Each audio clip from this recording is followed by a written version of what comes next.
Assalamualaikum warahmatullahi wabarakatuh. Waalaikumsalam. Alhamdulillah, alhamdulillahilladzi arsala rasulahu bil huda wa dinil haq liyudhhirahu 'ala dini kulli wa kafa billahi shahida. Asyhadu an la ilaha illallah wa asyhadu anna Muhammadan 'abduhu wa rasuluh. Allahumma shalli 'ala Muhammadin wa 'ala ali Muhammad. Rabbi shrahli sadri wa yassir li amri wahlul 'uqdatam min lisani yafqahu qawli.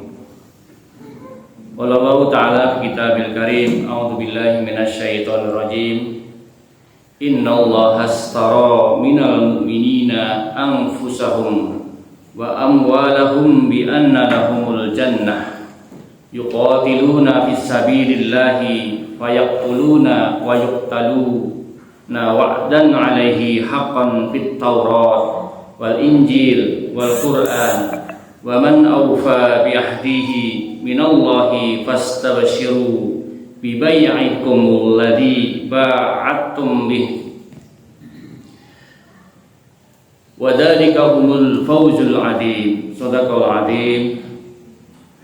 Rabbi shrahli sadri wa yassir li amri wahlul 'uqdatam min lisani yafqahu qawli. Amma ba'du. Pimpinan ranting Muhammadiyah Wonosobo Timur yang saya hormati, beserta jajarannya, Bapak Ibu jamaah pengajian Samara Masjid Nur An-Nur. Sepertinya saya sudah setahun ya nggak kesini ya. Ya ada ya kayaknya.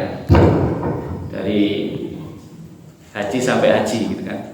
Hari ini saudara kita yang diundang oleh Allah sudah mulai diberangkatkan di gelombang terakhir ya, sudah memasuki 1 Zulhijjah, artinya beliau nanti begitu landing di Mekah langsung harus bersiap-siap ya, masih capek, harus kemudian bersiap untuk ke Arafah, Mina dan juga Musdalifah. Bapak Ibu, marilah sebelumnya kita bersyukur kepada Allah SWT. Kita ulang-ulang kesyukuran kita.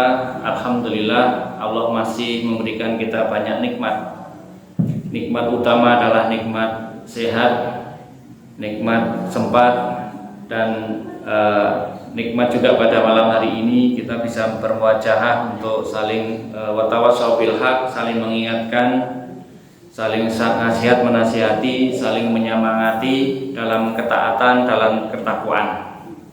Alhamdulillah, sebuah kesyukuran bahwa kita masih istiqomah berada di dalam keimanan dan keislaman kita, karena dua nikmat itulah yang akan membawa kita kepada keselamatan di dunia wal akhirah insyaallah. Amin.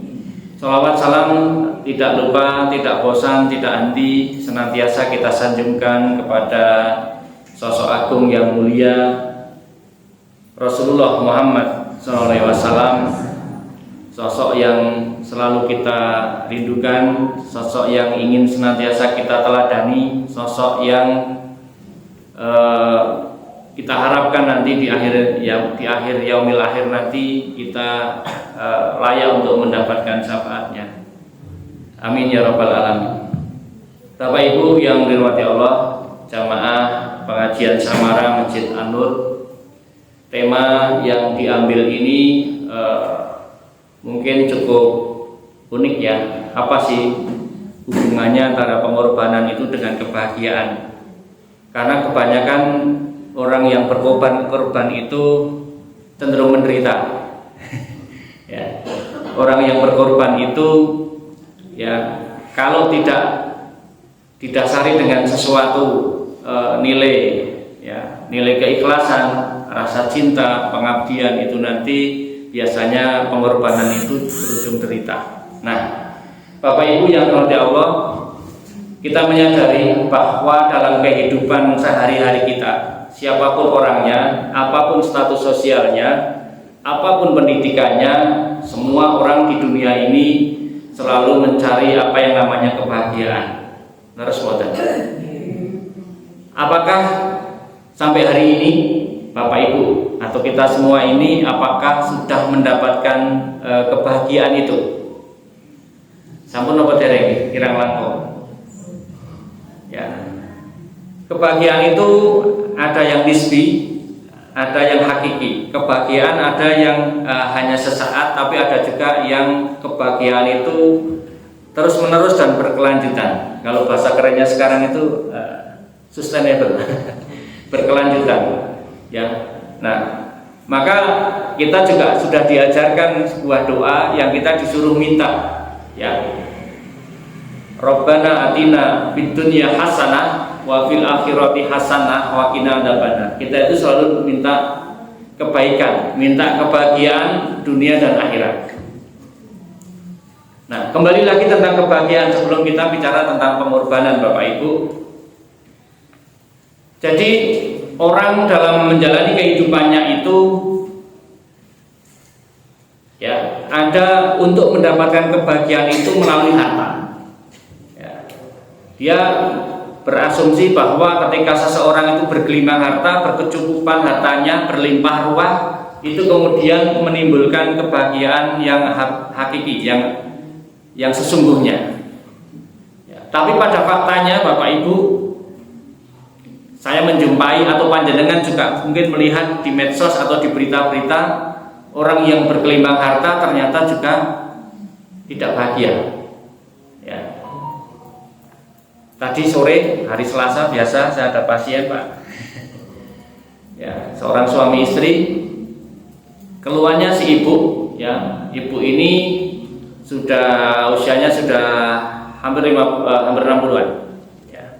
Bapaknya seseorang direktur di sebuah lembaga yang sangat terkenal di Wonosobo, saya nggak boleh menyebut. Ya, dari harta sudah tercukupi, dari putrane kuliah ya di perguruan tinggi ternama, punya lingkungan yang bagus di Wonosobo di sebuah perumahan, ya tetangganya baik, sudah cukup harta, tapi ternyata mengalami keluhan tidak bisa tidur, ya sulit tidur. Kadang malam ini bisa tidur, besok 2 hari nggak bisa tidur, ya 24 jam, 48 jam tidak bisa tidur. Akibatnya apa? Keluarnya kalau siang kadang lemes, asam lambungnya naik. Ya. Jadi harta ternyata tidak menjadi jaminan bahwa seseorang itu kemudian bisa berbahagia. Itu hanya masalah tidur aja orang jadi tidak bahagia. Jangan pernah nggak merasa bersyukur Bu bahwa panjenengan Bapak Ibu ini diberikan nikmat Allah itu cuma hanya sekedar bisa tidur, bisa istirahat. Pernah nggak bersyukur dengan nikmat yang sesederhana itu? Ya, kadang nggak nyadar loh, ya. Ada orang yang sudah habis-habisan duit hanya untuk bisa ingin tidur. Bahkan itu harus tergantung dengan obat-obat tidur. Bahkan ada juga saya ketemu kasus yang sampai minum obat tidur itu nggak bisa tidur juga, udah nggak mempan lagi. Yuk piye jalan. Jadi malam itu ketap-ketip itu dengarkan detak-detak jam itu cetik semuanya sepi, nggak ada suaranya selain detak jam. Malam terasa panjang. Ya, kelingan ini, kelingan itu. Kira-kira nikmat kalau itu menderita Bapak Ibu. Hanya tidak bisa tidur nggih, sewu. Ya, harta cukup. Ya. Kasus seperti ini saya pernah jumpai juga. Kalau di Wonosobo kelasnya udah miliarder juga. Punya bisnis. Itu ke tempat saya harusnya Pak Nyun Sewu, ini bapak-bapak lagi. Jenengan tidak ada gangguan jinnya. Pulang ya. Berapa hari lagi telepon saya lagi. Saya pengen rukyah lagi. Enggak percaya juga saya rukyah lagi. Ya enggak apa-apa, memang tidak ada demitnya.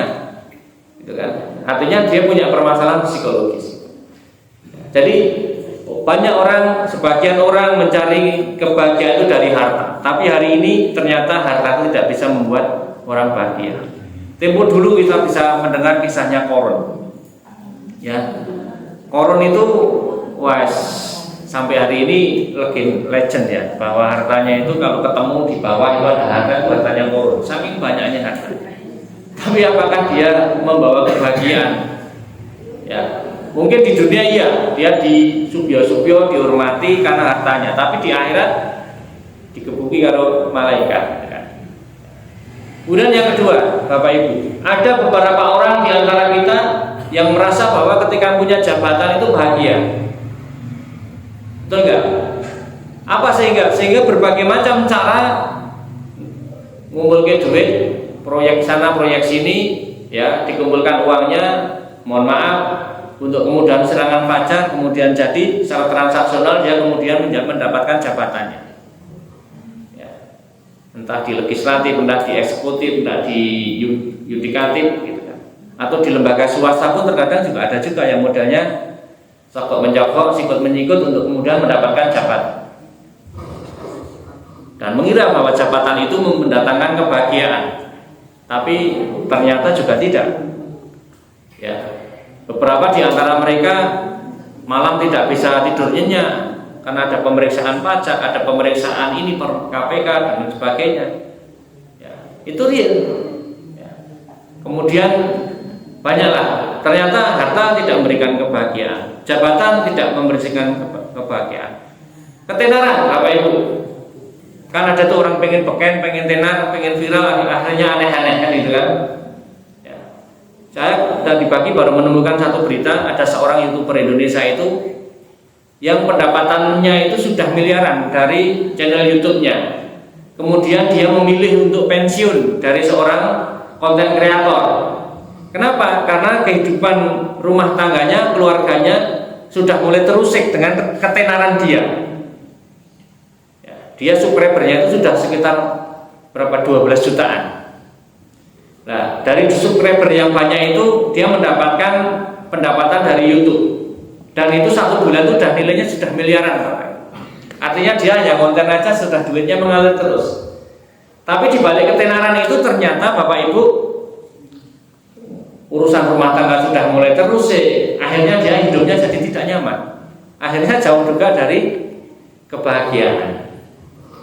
Nah, ini sesuatu yang real, sesuatu yang nyata Bapak Ibu dan kita jumpai hari ini.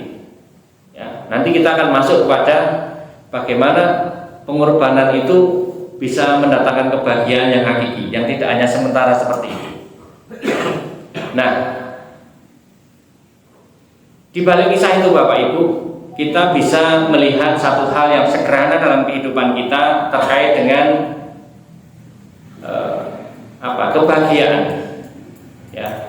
Dan kebahagiaan itu terkadang datang dari sesuatu yang sangat sederhana. Saya akan contohkan sesuatu yang sangat sederhana. Ini di sini banyak ibu-ibu yang juga dulu yang sepuh sudah pernah membesarkan anaknya. Yang ibu muda mungkin lagi asik-asiknya mempunyai putra yang masih balita. Punya pengalaman ibu-ibu ya. Ya, saya juga sudah pernah punya anak 4, gitu kan. Ya, anak saya 4 laki-laki semua. Nah, salah satu contoh kebahagiaan nih Bapak Ibu, ketika Bapak Ibu dulu mempunyai anak kecil, ya, mempunyai bayi kecil, ya, baru lahir, kemudian setiap malam itu kita bisa dipastikan itu kurang tidur. Nggih mboten? Karena berapa menit sekali di Wonosobo misalnya musim penghujan, pokoknya orang garing-garing, gitu kan, ngantek di pakai apa Pak? Lampu atau petromak, gitu. Karena cuacanya dingin, didik bayinya pipis terus. Nah, saya pernah ngalami ya malam itu harus begini terus, terjaga terkeluk gitu kan, sampai pagi gitu kan. Tapi apakah kita merasakan susah? Ya, harus ngeresei, nguceki pupnya adik, kemudian pipisnya dan sebagainya. Kemudian bergantian dengan istri kita atau suami kita. Pernahkah kita kemudian merasakan susah gitu? Enggak ya? Nah, kemudian seorang ayah, ya, seorang bapak yang dari pagi, mungkin saya pernah jadi penjual susu kayak Pak Eri ini, habis subuh gitu harus sudah datang ke tukang peres sapi ngambil susu, kemudian ngerebus, kemudian packing, kemudian dropping ke rumah demi rumah, perumahan demi perumahan, ya. Nah, kemudian ada juga yang pedagang, ya, petani dari pagi kena teris matahari, kadang penghujanan harus tetap bercocok tanam untuk menumbuhkan padi. Ya, itu semuanya bentuk pengorbanan dalam hidup Bapak Ibu. Tapi kita bisa melihat bahwa terkadang hanya dengan sesuatu yang sederhana itu kebahagiaan itu begitu dekat dengan kita. Gimana? Nah, apa kuncinya di situ Bapak Ibu? Berarti di situ itu antara pengorbanan, ya, kemudian munculnya kebahagiaan itu karena ada sesuatu yang dikatakan itu adalah cinta. Ya. Nah, kita nanti akan masuk ke pengorbanan. Ya. Yang tadi saya baca dalam surat At-Taubah ayat 100, ayat cantik 111. Di dalam surat At-Taubah itu Allah mengatakan bahwa sesungguhnya Allah membeli dari orang-orang mukmin, orang-orang yang beriman itu diri dan harta mereka dengan surga yang Allah peruntukkan bagi mereka. Jadi bentuk-bentuk pengorbanan itu ketika itu kita niatkan kepada Allah, ya, baik waktu kita, baik itu tenaga kita, baik itu perasaan kita, baik itu harta kita, apapun bentuk-bentuk pengorbanan itu yang itu membawa kebaikan, ya, yang diniatkan untuk mengharap ridha Allah, maka pengorbanan-pengorbanan itu akan berbuah kepada kebahagiaan. Karena di dalam sebuah hadis yang diriwayatkan oleh Ahmad, ya, beliau mengatakan bahwa Rasulullah pernah berkata, sesungguhnya engkau tidak meninggalkan sesuatu karena Allah, melainkan Allah akan mengganti bagianmu sesuatu yang lebih baik. Saya ulang. Jadi bahasa bebasnya Bapak Ibu, ketika kita meninggalkan sesuatu itu karena Allah, ya, meninggalkan sesuatu itu karena Allah, maka Allah akan menggantikan bagian sesuatu yang kita tinggalkan itu dengan yang lebih baik. Nah, sudah bisa dipahami? Oke, sesuatu itu apa? Nah, ketika berkorban, maka kita akan mengeluarkan sesuatu atau mentransaksikan sesuatu itu, ya, dengan harapan mengharap ridho Allah, ya, karena kita tadi sesungguhnya ketika engkau meninggalkan sesuatu karena Allah, maka Allah akan menggantikan bagianmu sesuatu itu dengan sesuatu yang lebih baik. Artinya ketika kita berkorban dengan sesuatu, tadi bisa waktu, bisa tenaga, bisa harta, bisa perasaan, maka Allah akan mengganti itu dengan sesuatu yang lebih baik. Nah, saat ini 10 hari lagi kita akan masuk kepada satu syariat yang kata Pak Eri kemarin, beberapa pembicara sebelumnya sudah membahas tentang kurban, Idul Kurban. Sudah sampun nggih? Sampun apa dereng? Sampun nggih? Nah, saya tidak akan membahas dalam sisi kaidah fikih ataupun yang lain. Tapi saya ingin bagaimana perspektif lain tentang pengorbanan itu, bagaimana pengorbanan itu akan membawa kebahagiaan kita. Bapak Ibu yang dirahmati Allah, kalau kita bicara kurban berarti yang akan berkorban mulai hari ini, besok itu sudah mulai harus disunahkan, ya, itu untuk sudah mulai tidak memotong kuku, memotong rambut, mencukur rambut, gitu kan. Bahkan di dalam kitab Minhajul Muslim, ya, itu dikatakan kalau kita mau korban kemudian motong kuku, motong rambut itu dihukumi makruh di sana, ya, gitu. Jadi dalam kitab Syekh Jabir Al-Jazairi itu yang Minhajul Muslim, saya baca kitabnya dan saya punya kitabnya seperti itu. Jadi Bapak Ibu yang kemungkinan besok akan berkorban, kemungkinan itu ada juga yang mungkin hari ini itu belum punya niat, juga ada juga Bapak Ibu. Ya, baru di detik-detik terakhir kemudian punya niat, ya paling mulai hari ini kalau masih jenengan masih ragu-ragu, besok kira-kira rezeki ini cukup raya korban itu, ragu-ragu dah sekarang nggak usah potong rambut sama potong kuku dulu. Barangkali di detik-detik terakhir nanti Allah kasih jenengan kemampuan untuk berkorban. Ya, sudah pernah berkorban semua ya Bapak Ibu ya? Ada yang belum pernah? Ada yang korbannya setiap tahun?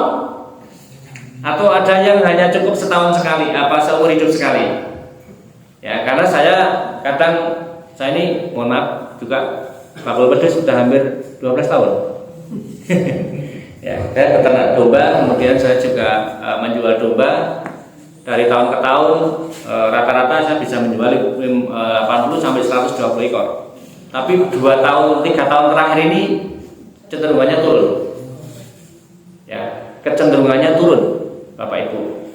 Dulu misalnya kalau lembaga-lembaga sekolahan itu ada latihan kurban, ya, yang anak-anak urunan 1000, 2000 gitu. Nah, sekolah-sekolah itu kadang memesan domba itu kalau muridnya banyak itu bisa sampai 4, 5 ekor gitu. Kalau TK itu 1 ekor. Jadi regeng banget gitu. Tapi sekarang kayaknya kebijakan untuk tidak boleh mungut di sekolah itu mempengaruhi. Ya. Apa TK-TK apa masih melakukan kurban itu enggak, Pak? Kayaknya sudah enggak ya? Sepertinya apa sudah? Saya lihat sudah, trennya sudah tidak. Ya.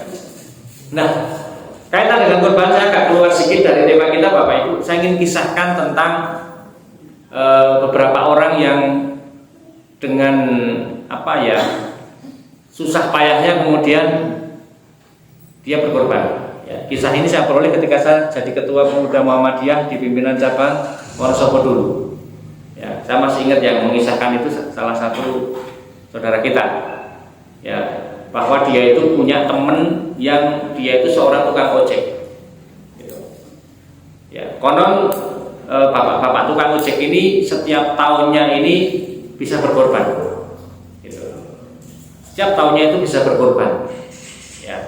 Dan di saat kisah itu dikisahkan ke saya, Bapak Ibu, dia itu sampai, mohon maaf, menggadekan TV-nya untuk kemudian mengejar kecukupan dia untuk kurban. Maksudnya gini, dia itu kan ikhtiar untuk nabung, ya, dari ojeknya itu disisihkan, gitu kan. Nah, sampai mendekati hari H, dari uang tabungan yang dia bongkar itu masih kurang beberapa ratus ribu untuk kemudian mendapatkan seekor kambing atau domba, gitu. Nah, dia itu sampainya melakukan itu. Nah, apa yang melatar belakangi si bapak tukang ojek ini? Ya, dia sudah seperti sesuatu yang sudah menjadi satu kebiasaan. Bapak Ibu yang biasa melakukan sholat tahiyatul masjid di masjid, ba'diyah qobliyah gitu. Apa yang dirasakan ketika panjenengan hari itu tidak melakukan itu? Rasanya gimana di dada, Bapak Ibu? Ada sesuatu yang kurang, gitu kan? Ada sesuatu yang merasa hilang, gitu kan? Kemudian ada sesuatu yang itu kemudian menimbulkan rasa gelisah, kecewa, gitu. Aku kok nggak bisa ya, gitu. Nah, ini sama. Ketika korban ini menjadi satu tradisi, menjadi satu kebiasaan, dan dia itu sudah biasa seperti itu, maka di saat-saat tertentu dia tidak bisa mendapatkan itu, dia mikir, piye carane? Kurang 400.000. Dilirik-lirik sene omah apa gitu kan. Wah, TV. Dia mikir, kalau korban itu kan waktunya ditentukan, ya toh? Tanggal 10, 11, 12, 13 hari tasyrik. Di luar hari tasyrik kan tidak bisa, kan gitu kan? Artinya kalau boleh duit harapannya masih bisa gitu. Ya, dia sudah ngitung. Nanti kalau aku ini insya Allah seminggu 2 minggu cukup lah, tapi kita kejar sih gitu. Nah, ya ini contoh ekstrim sih, ya contoh ekstrim Bapak Ibu. Tapi ini menurut saya sesuatu yang positif. Kemudian saya pribadi juga punya pengalaman. Ya, ketika dulu saya belum pelihara kambing, ketika saya mau kurban itu yang saya jual itu karena saya hobinya burung, burung yang terbagus itu saya jual.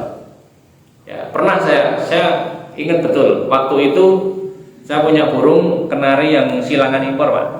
Ya, dibeli sama orang mana?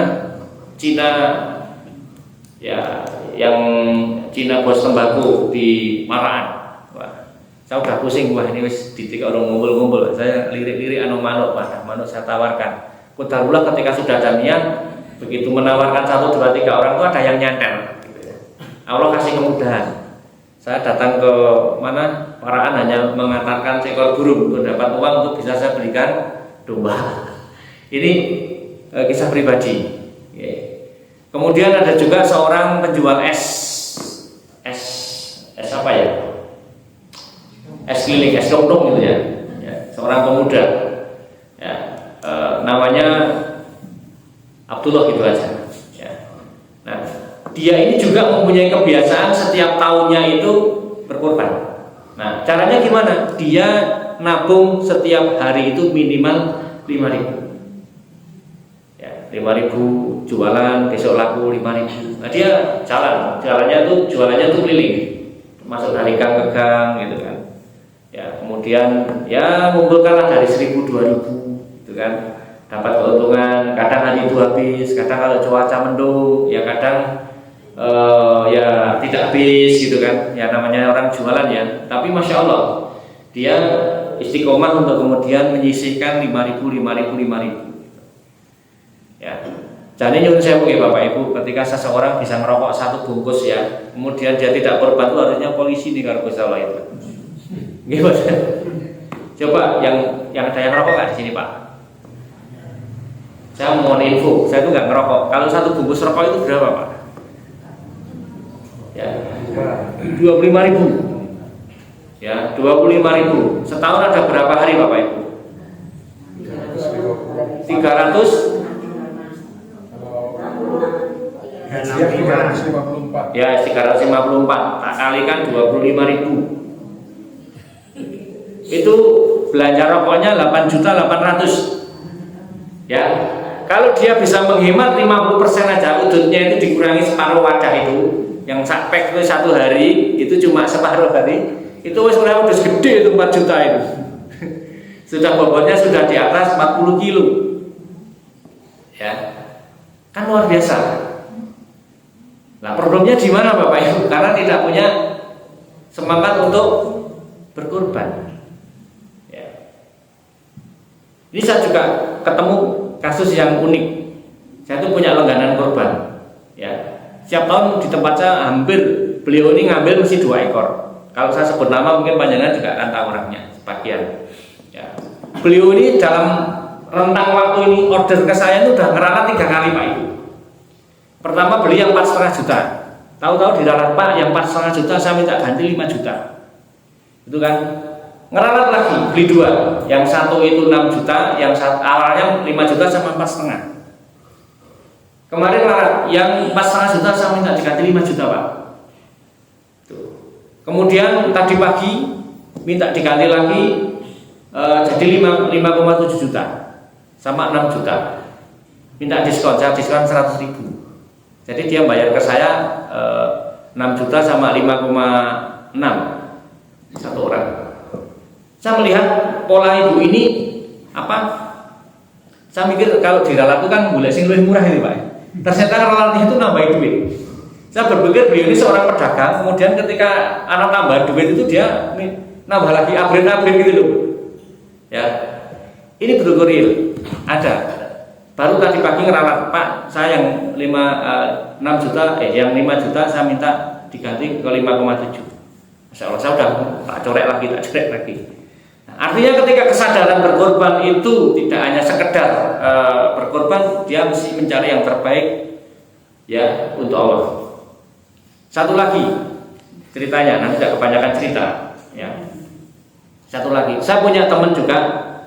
Teman ini bapaknya anak saya yang mondok di Lulu Wal Marjan. Berapa tahun yang lalu beliau itu ketemu dengan saya.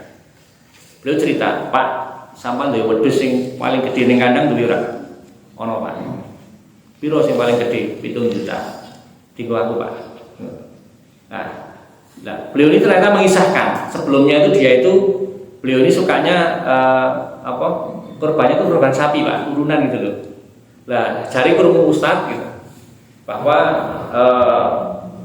korban domba kambing itu lebih utama gitu. Nah, alasannya apa? Salah satu alasannya dia yang mengatakan kalau 1 ekor sapi, satu ekor unta, takbirnya itu hanya sekali, kan? Sembelih kan hanya sekali kan. Tapi kalau 7 ekor itu takbirnya lebih banyak. Kan? Kemudian ada beberapa alasan lah. Tapi intinya dia itu selalu akhirnya berkorban, tapi selalu minta yang pokoknya paling jos gitu, paling gede. Ibaratnya sing neng kandang kuwi sing paling apik sing ndi gitu. Saya jadi terinspirasi juga ke beliau ini. Nah, kembali ke tema kita Bapak Ibu, bahwa tadi berkorban itu memang akhirnya ada beberapa kriteria. memang ada yang mempunyai kemampuan, kemudian dia itu memberikan yang terbaik. Tapi ada juga yang tadi versinya yang nabung 5.000, kemudian yang tukang ojek, mungkin beliau ini tidak bisa mencari yang terbaik menurut versinya yang mampu gitu.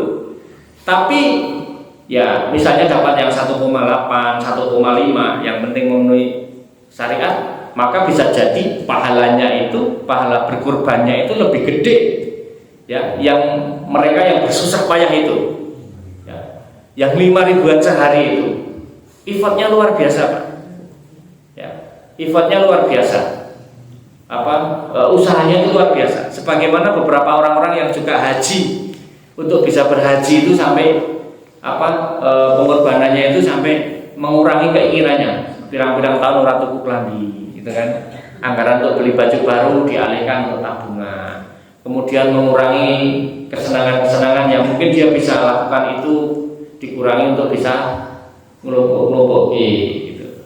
Oke, Bapak Ibu. Oke.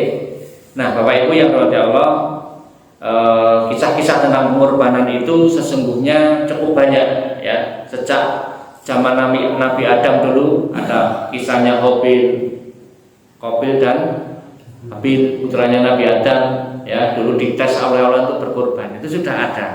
Kemudian diturunkan ke Nabi Ibrahim ketika harus menyembelih putranya Ismail, yang itu kisahnya itu sekarang ini dimanasiki dalam kegiatan haji, dari umroh ya, ada tawaf, ada sa'i, kemudian ada di Jamarot itu ada melempar Jamarot kubro, wusto, kemudian sugro. Di situ tuh sesungguhnya kisah-kisah tentang perjalanan pengorbanan Nabi Ibrahim alaihissalam yang oleh Allah itu diajarkan kepada kita untuk kita ikuti gitu.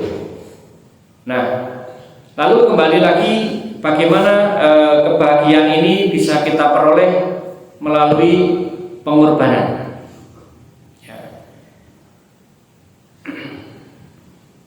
Ada beberapa ciri-ciri orang bahagia di dalam Islam, Bapak Ibu.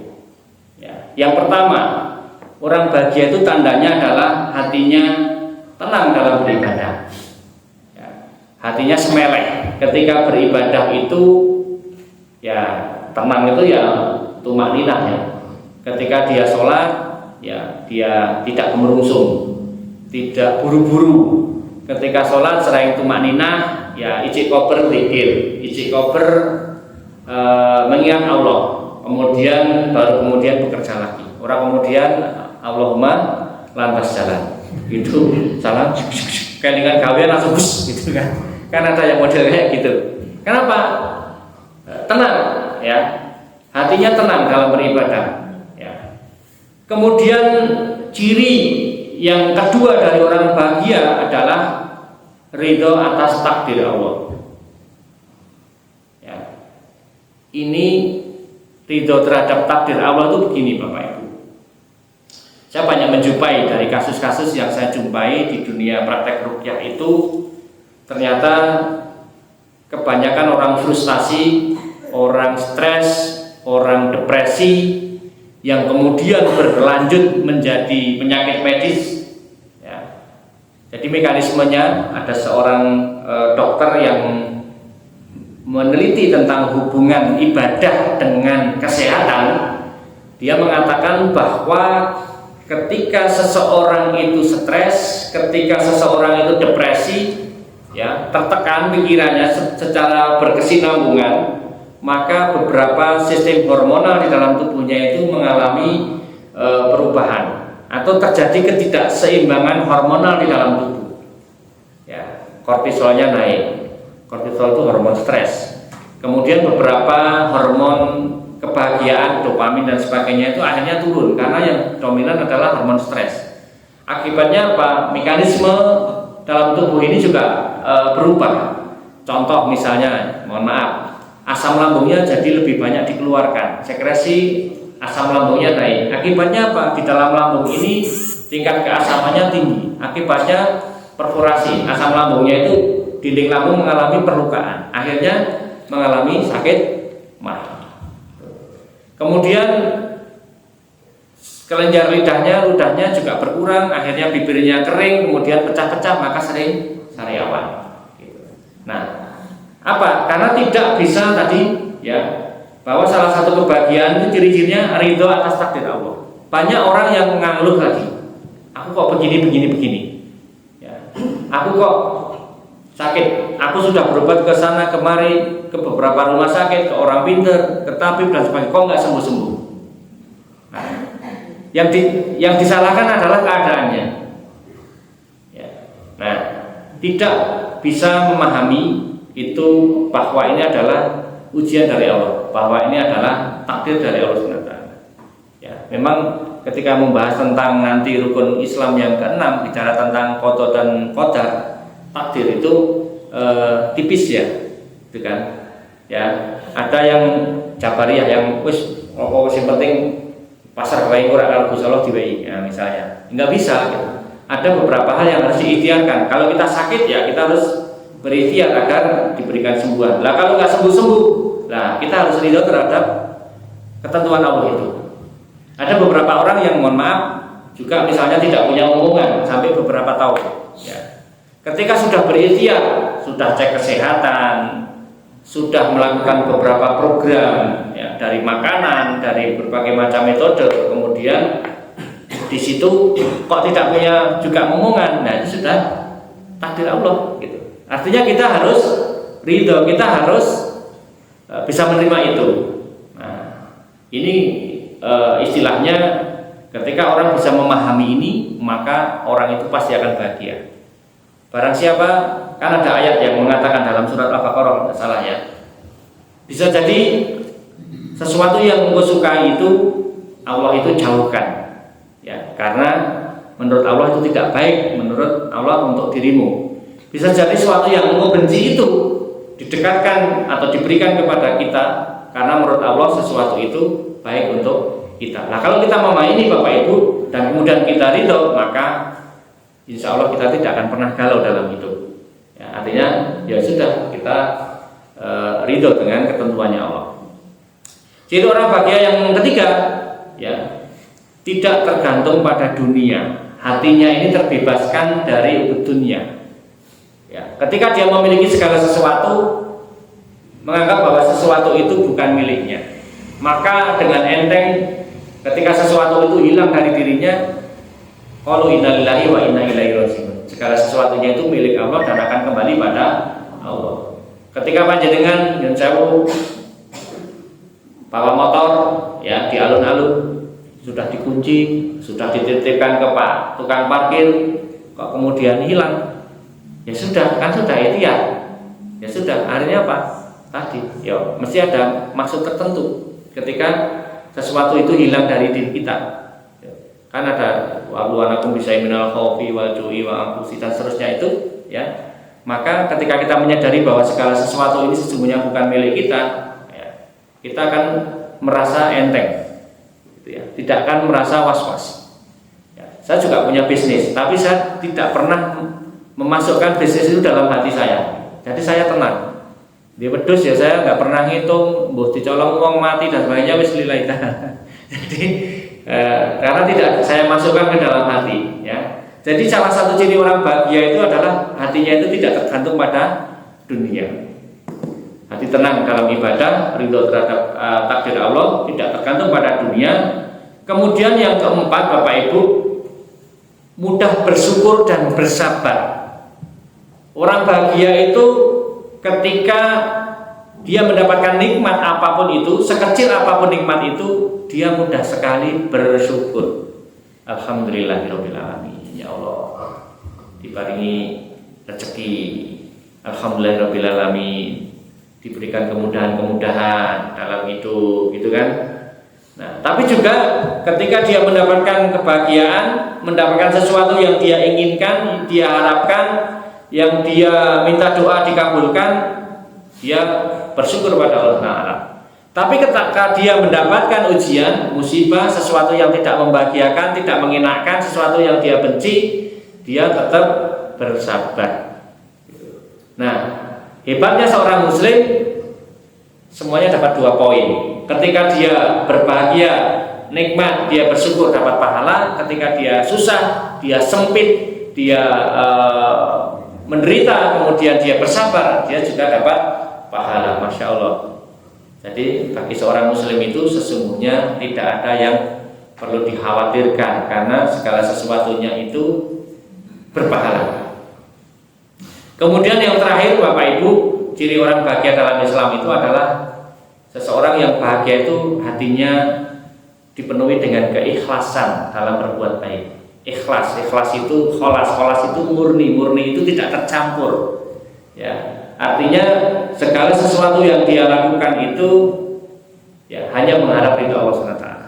Ketika dia berbuat baik kemudian tidak mendapatkan balasan yang baik, no problem, karena saya berbuat tidak untuk Anda tapi saya mengharap ridha Allah. Ketika berbuat baik kemudian tidak mendapatkan balasan yang setimpal atau lebih baik dari itu, no problem, tidak masalah, karena balasan Allah itu lebih banyak daripada yang diberikan oleh seseorang.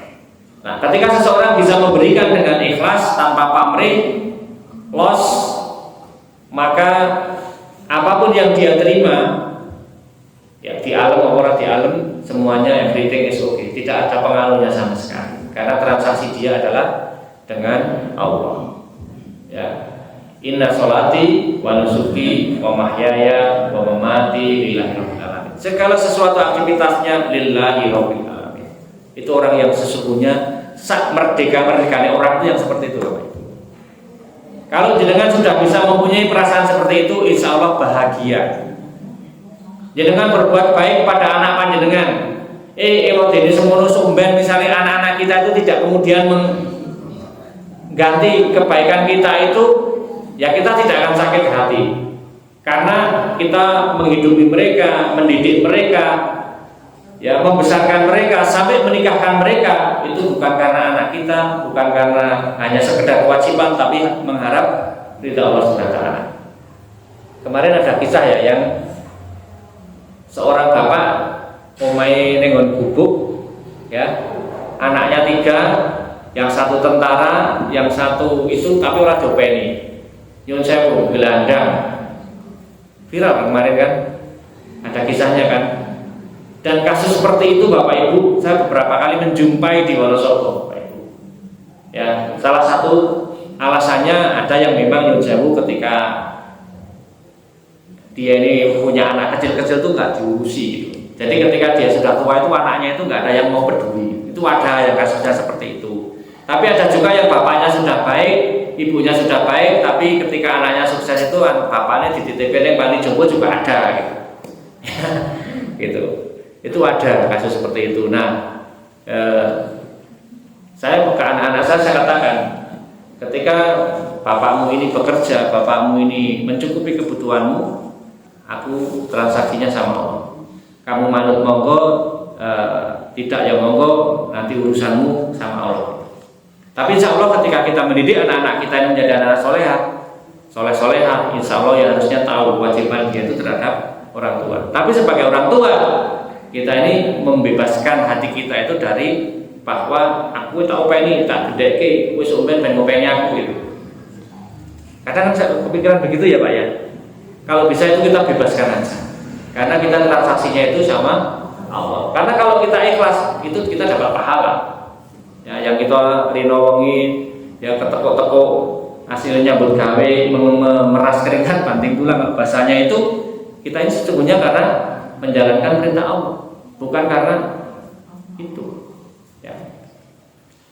Nah, ini ada tanya jawab nggak Pak?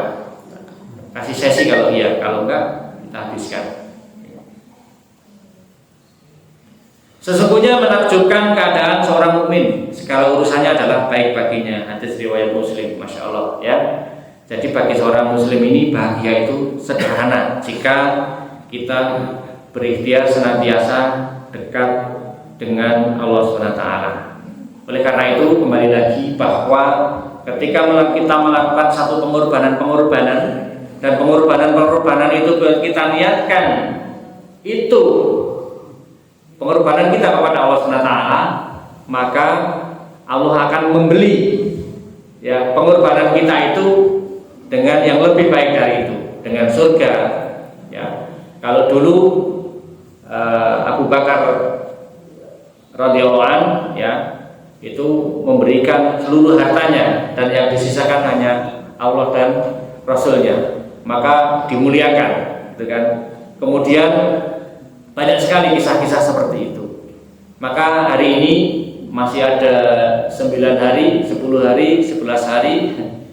Ya, mudah-mudahan bagi yang belum berazam untuk berkorban, ya, mudah-mudahan di detik-detik terakhir Allah masih memberikan jenengan kesempatan untuk kemudian bisa ikut berkorban menambah jumlah sapi atau domba yang ada di masjid ini. Ya, karena katanya kan pahalanya nanti setiap bulunya itu kan ada kebaikan di sana. Itu kalau kita transaksional dengan embel-embel transaksional, aku ini nanti dapat ini. Tapi kalau itu kita serahkan pada Allah Subhanahu wa taala, maka nanti akan kembali kepada kita di yaumil akhir nanti, di hari kiamat nanti gitu. Nah, monggo Bapak Ibu, nanti nek bingung tak kasih yang harga ekonomis ada lah, masih jadi bawah 2 jutaan. Ya, boleh lah nanti untuk warga sini saya diskon lagi juga boleh. Ya, maksudnya harga standar masih saya kurangi dan nanti masih saya antar gratis ke sini kan. Ini khusus penawaran ya. Ini bukan promosi ya, tapi untuk merangsang atau untuk memicu keinginan untuk berkorban. Nah, latihan dulu nggak apa-apa, belum bisa. Nah, nanti dari latihan yang kecil itu kemudian mendapatkan yang besar. Oke, tinggal 9 menit, mungkin ada baiknya kita diskusikan kalau memungkinkan, kalau enggak ya kita akhiri atau kita simpulkan. Monggo Bapak Ibu, mungkin mudeng apa enggak ini ceritanya mubeng-mubeng. Mudeng apa mubeng ini? Mas, Jih Pak. Assalamualaikum warahmatullahi wabarakatuh. Assalamualaikum. Bagaimana caranya kita bisa melatih diri kita agar kita tetap ridho dengan takdir Allah? Ya, ya. Ridho dengan takdir Allah itu Pak Sinter ya, Pak Agus nih, Pak Agus. Ridho dengan takdir Allah itu memang bukan sesuatu yang mudah. Tapi kita bisa mengacu ke beberapa ayat Quran itu. Ya. Saya lupa ayatnya berapa. Yang pertama itu jelas dalam Al-Baqarah itu. Ya, wa rumanakum bisa minal khaufi wal ju'i itu 102 ya Pak ya. Ya. Berapa itu Al-Baqarahnya itu? Tentang ini apa? Kita itu akan diuji ya. Dengan rasa takut. Minal khaufi wal ju'. Ya, ada kekurangan jiwa, kekurangan buah-buahan, kekurangan makanan dan seterusnya. Intinya manusia itu akan selalu mendapatkan ujian-ujian. 155 ya. Coba dibacakan semuanya.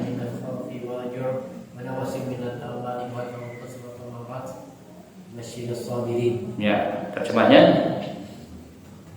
Oh, enggak terjemahnya itu. 155. Oke, Al-Baqarah. Ketemu langsung insyaallah.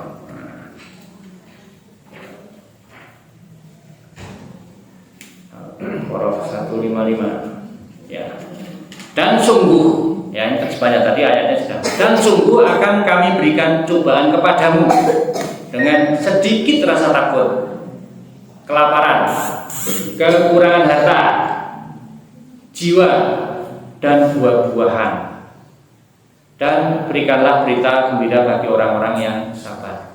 Artinya selama seumur hidup kita, selama kita hidup, kita pasti akan dipertemukan dengan ujian-ujian ini. Itu satu prinsip Pak. Artinya siap atau tidak siap, suka atau tidak suka, maka kita pasti akan dipertemukan dengan cobaan-cobaan. Di ayat yang lain, afasibtum annama khalaqnakum abasa wa annakum ilaina la turja'un. Fatallahu malikul haq la ilaha illallah. Afasibtum annama khalaqnakum abasa wa annakum ilaina la turja'un. Fatallahu malikul haq la ilaha illallah wa rabbul arsyil karim. Ya, dan seterusnya. Di situ apakah kamu mengira bahwa kamu itu tidak akan diuji gitu kan? Artinya ujian-ujian dalam hidup itu pasti akan kita temui, gitu kan? Nah, terhadap ujian ini kan kita menyikapinya kan kita ridho atau tidak ridho gitu aja Pak. Senang atau tidak senang kan gitu kan. Nah, bagaimana agar ketika kita mendapatkan ujian-ujian itu kita kemudian bisa ridho, bisa senang, bisa tetap bahagia dalam ujian, maka ya kita harus beriman kepada ayat-ayat Allah itu. Ya, meyakini bahwa ujian itu akan selalu datang. Meyakini bahwa setiap ujian itu akan menaikkan derajat kita. Karena di dalam Al-Baqarah yang terakhir itu ya, bahwa seseorang itu akan diuji sesuai dengan la yukallifullahu nafsan illa wusaha gitu kan. Artinya ujian itu akan didasarkan sesuai dengan kemampuannya itu. Maka semakin tinggi ujiannya berarti semakin tinggi keimanannya gitu kan. Jadi para rasul, para nabi itu ujiannya paling berat. Nah, dengan memahami hal-hal seperti itu, termasuk tadi memahami bahwa segala sesuatu itu terjadi atas izin Allah, bahwa Allah itu memberikan yang terbaik buat kita. Ya, terbaik buat kita itu belum tentu baik menurut kita loh Pak. Ya, yang menurut baik menurut kita dijauhkan, nah, kita harus ridho tadi. Dengan memahami perbuatan-perbuatan Allah seperti itu, maka kita ini akan lebih mudah untuk ridho Pak, terhadap segala sesuatu. Ya, maka ketika terjadi sesuatu yang tidak mengenakan diri kita, ada baiknya kemudian kita muhasabah. Kenapa ya aku kok begini ya? Apa yang salah ya? Gitu kan. Maka ketika terjadi kesalahan-kesalahan dalam diri kita, ya kita bermohon ampun pada Allah, kita bertobat. Nah, dari situlah kemudian kita berserah diri, kita menumbuhkan rasa ridho tadi. Dan semua orang Pak, nyuwun sewu Pak, semua orang yang siapapun orangnya, sehebat apapun keimanannya, ketika mendapatkan satu masalah, ujian, reaksinya itu manusiawi. Mesti ada rasa sedih, mesti ada rasa kecewa, itu pasti. Ya. Tapi kemudian kalau dia itu orang beriman, netralisirnya itu cepat. Ya, ketika kehilangan orang yang dicintai meninggal, kemudian oh iya, semuanya harus kembali pada Allah. Dia kehilangan hartanya, motornya hilang, apa TV-nya hilang, apa diapusi uang, duitnya. Ya, kemarin saya baru ketemu orang Pak, ditelepon orang 1 jam, setelah itu rekennya 8 juta, ludes entek. Ya, malam-malam datang ke rumah saya, minta dibantukan dijualkan tanah. Kenapa? Karena tipuan pinjaman online. Kan harus kemut-kemut toh Pak, gitu. Nah, kenapa hal itu terjadi? Nah, tadi kita pertama muhasabah introspeksi, apa yang salah ya dalam diri saya ya. Saya kok ketimplak-timplak terus, bisnis kok rugi terus. Padahal calonnya bisnis manajemennya ya wis api, tapi kok rugi terus. Jangan-jangan ada sesuatu yang Allah tuh gak ridho di situ, gitu kan. Ono ribane, ono sing masih mendolimi haknya orang lain, atau bisa juga kita menahan hak orang lain. Misalnya kita pinjam sama orang, wis ono duitnya tapi lagi bayar-bayar utangnya, itu hati-hati loh, itu bisa menunda hak gitu kan. Nah, ketika ini semuanya udah beres, kita tidak bermaksiat, kita tidak melakukan keburukan-keburukan. Nah, kalau ini kok diuji sama Allah, berarti ya kita harus ridho, kita harus sabar gitu. Karena ujian itu bisa istijrah, gitu kan? Bisa itu jadi karena kita dolim, kita dosa akeh, bisa itu karena ujian, ya kita nggak baik-baik saja sama Allah, tapi kita diuji, ya kan? Nah, seperti Nabi Ayub itu misalnya dengan sakit, nah, itu bisa Pak. Jadi dalam Islam itu sebenarnya di Quran itu sudah banyak kaidah bagaimana agar kita ini hatinya selalu ridho. Nah, orang yang gampang ridho itulah yang hatinya itu merdeka dan akan mendapatkan kebahagiaan hakiki. Orang susah Pak, hati ini mesti orang-orang khawatir. Karena segala sesuatunya itu sudah atas izin dari Allah SWT. Itu bagus kurang lebihnya. Ibu-ibu ada yang mau tanyakan? Ada yang digalaukan? Boleh? Udah pada ngantuk? Jam 9 tadi. Masih ada 2 menit. Kalau di situ masih 5 menit. Cukup? Ya. Baik, Bapak Ibu yang rahmati Allah, korelasi antara pengorbanan dengan kebahagiaan. Mudah-mudahan kita senantiasa diberikan kemudahan untuk selalu bahagia. Amin. Amin ya rabbal alamin. Di dunia wal akhirah. Ya. Keluarga kita sakinah, mawaddah warahmah. Anak kita soleh solehah. Rezeki kita melimpah ruah ya. Dan kita diberikan kekuatan juga nanti untuk bisa ziarah ke Mekah dan Madinah Munawwarah ya rabbal alamin, menyusul saudara kita. Baik, aku kata santan kalau panggil Punten, saya kira cukup dan terima kasih. Hari ini saya diberikan kesempatan untuk hadir silaturahmi lagi setelah mungkin 1 tahun menghilang, dan waktu dan tempat saya kembalikan kepada pengacara. Astagfirullahaladzim. Assalamualaikum warahmatullahi wabarakatuh.